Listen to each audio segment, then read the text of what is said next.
संसद में बजट पर चर्चा का आज दूसरा दिन। संसद के दोनों सदनों में विपक्ष के हंगामे करने के आसार। कांग्रेस सांसद केसी वेणुगोपाल का आरोप, देश को गुमराह कर रही है वित्त मंत्री। भाषण में कई राज्यों का नाम तक तय नहीं लिया। बजट में भेदभाव करने के आरोप पर बोली वित्त मंत्री, कहा हर स्टेट का नाम लेना संभव नहीं। विपक्ष गलत नैरेटिव सेट कर रहा। लोकसभा में टीएमसी सांसद अभिषेक बनर्जी का तंज, कहा बजट सिर्फ 2 लोगों को खुश करने के लिए बनाया। अभिषेक बनर्जी पर बीजेपी सांसद सौमित्र खान ने किया पलटवार, कहा बंगाल को 1300 करोड़ का रेल प्रोजेक्ट दिया गया था, लेकिन राज्य सरकार जमीन अलॉट नहीं कर सकी। दिल्ली में आज से बीजेपी मुख्यालय में संगठन मंत्रियों की 2 दिवसीय बैठक। पार्टी अध्यक्ष, संगठन और चुनावी रणनीति पर होगी चर्चा। पश्चिम बंगाल की सीएम ममता बनर्जी का आज से 3 दिवसीय दिल्ली दौरा। पीएम मोदी से मुलाकात की संभावना, मिलने का मांगा वक्त। सीएम ममता बनर्जी और पीएम मोदी के बीच बैठक का मुख्य एजेंडा केंद्र की योजनाओं के तहत राज्य को मिलने वाली राशि होगा। फिलहाल पीएम से नहीं मिला समय। सीएम रेवंत रेड्डी ने भी नीति आयोग की बैठक का किया बायकॉट, कहा केंद्र ने तेलंगाना के अधिकारों का उल्लंघन किया। सीएम सिद्धरामैया के नीति आयोग की बैठक का बहिष्कार करने पर बोले श्रम मंत्री संतोष लाड, कर्नाटक को बजट नहीं, कुछ नहीं मिला। नीति आयोग की बैठक का बहिष्कार करने को भूपेंद्र यादव ने बताया दुर्भाग्यपूर्ण, कहा जनता को नजरअंदाज कर ये सिर्फ राजनीति कर रहे। केंद्रीय मंत्री पीयूष गोयल ने भी कांग्रेस पर साधा निशाना, कहा इन्होंने फिर साबित किया इनकी सोच और राजनीति देश के ऊपर है। कर्नाटक में मुड़ा घोटाला पर बीजेपी विधायकों का विधानसभा और विधान परिषद में धरना। सीएम सिद्धरामैया पर जमीन आवंटन मामले में गड़बड़ी का आरोप लगाया। बीजेपी विधायकों ने कर्नाटक विधानसभा के अंदर रात भर किया प्रदर्शन। विधानसभा में रात बताकर जताया विरोध। विधायकों ने मुड़ा घोटाले पर की चर्चा की मांग। बीजेपी के विधायक कंबल तकिया लेकर धरने के लिए विधानसभा में पहुंचे। विधानसभा में ही विधायकों के खाने पीने का किया गया इंतजाम।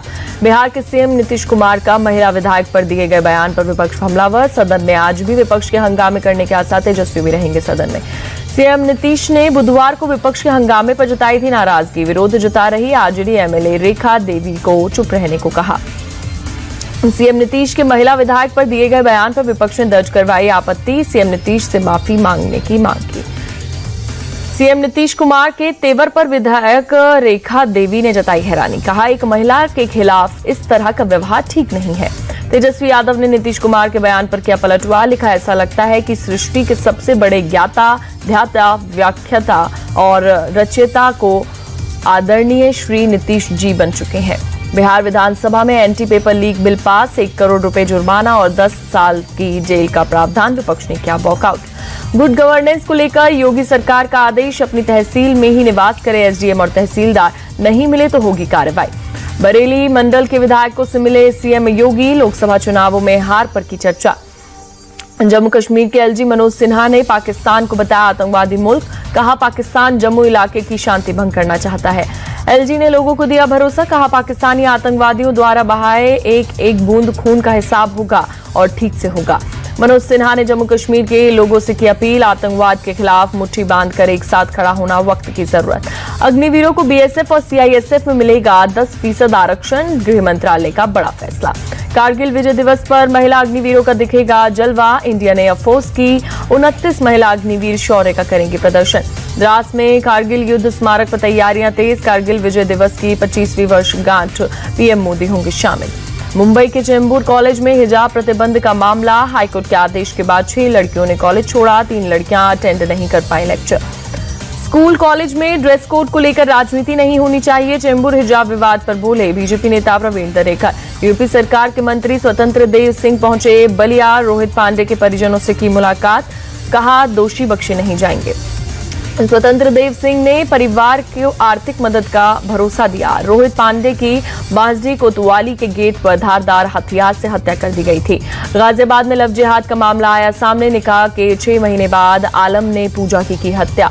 बिहार में गया के शेरघाटी कोर्ट परिसर में ताबड़तोड़ फायरिंग, एक कैदी और एक पुलिसकर्मी गोली लगने से घायल, दोनों को अस्पताल में कराया भर्ती। अगरतला में रेलवे स्टेशन से 4 बांग्लादेशी गिरफ्तार, अवैध तरीके से भारत में रह रहे थे। महाराष्ट्र के पुणे में बिजली के ट्रांसफार्मर लगी भीषण आग, कड़ी मशक्कत के बाद पाया काबू। रांची में होगा ताज होटल का निर्माण, सीएम हेमंत सोरेन ने टाटा ग्रुप के साथ एमओयू पर किया साइन। दिल्ली में कांवड़ियों को लेकर पुलिस प्रशासन की हुई मीटिंग, कांवड़ यात्रा के आयोजकों को भी बुलाया गया, यात्रा को शांतिपूर्वक संपन्न कराने को लेकर चर्चा। इंदौर में 22 वर्षीय युवा पार्थ लाहौटी ने ड्रोन डिलीवरी सिस्टम का सफल परीक्षण किया। इंदौर से महू तक सिर्फ 15 मिनट में होगी मेडिकल सप्लाई। एमपी के पन्ना में मजदूर को मिला 19 कैरेट हीरा, करीब 80 लाख बताई जा रही है कीमत। श्रीनगर के पंथा चौक बेस कैंप से अमरनाथ यात्रा के लिए एक और जत्था रवाना। अब तक 4 लाख से ज्यादा श्रद्धालु कर चुके हैं बाबा बर्फानी के दर्शन।